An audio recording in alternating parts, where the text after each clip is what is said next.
येत्या आखाती देशांमधील युद्धजन्य परिस्थितीचा फटका नाशिकच्या उद्योग क्षेत्राला बसलाय। सगळा कच्चा माल परदेशातून आयात केला जातो। उत्पादनातील 50% माल परदेशात निर्यात होतो।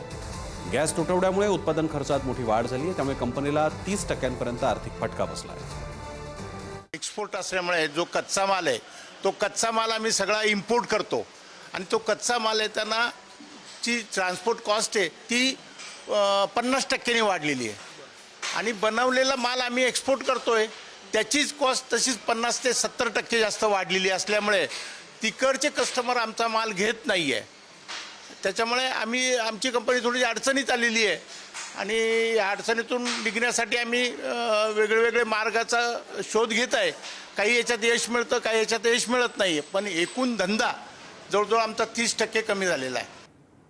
इकडे आखाती देशांमध्ये सुरू असलेल्या युद्धाचा परिणाम थेट शेती क्षेत्रावरती दिसायला लागलेला आहे। अमेरिका इस्रायल इराण संघर्षामुळे कच्च्या मालाचा पुरवठा विस्कळीत झालाय।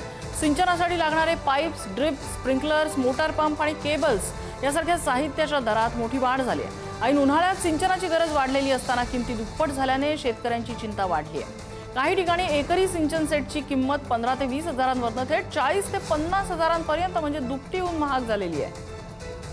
जवळपास 20 ते 25 दिवस प्रत्येक कंपनीचा वेटिंग पिरियड वाढलेला आहे। PVC पाईप याबरोबरच पॉलिफिल्म असतील, शेडनेट असतील, मल्चिंग फिल्म असतील याचं मोठ्या प्रमाणात कंपन्यांनी उत्पादन देखील जे रॉ मटेरियलचे दर वाढलेत त्यामुळे उत्पादन पण थांबवलेलं आहे।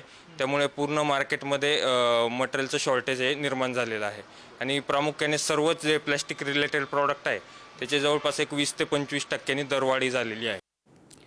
इकडे आखाती देशातल्या युद्धाचा शेतकऱ्यांनाही फटका बसलाय। पंढरपुरात द्राक्षाची निर्यात थांबल्यामुळे उत्पादक मोठ्या चिंतेत आहेत। निर्यात बंद झाली आहे, त्यामुळे हळदीच्या भावातही घसरण झाली आहे। शेतीचं साहित्य महागल्यामुळे नाशिकमध्ये शेतकऱ्यांमध्ये नाराजी आहे।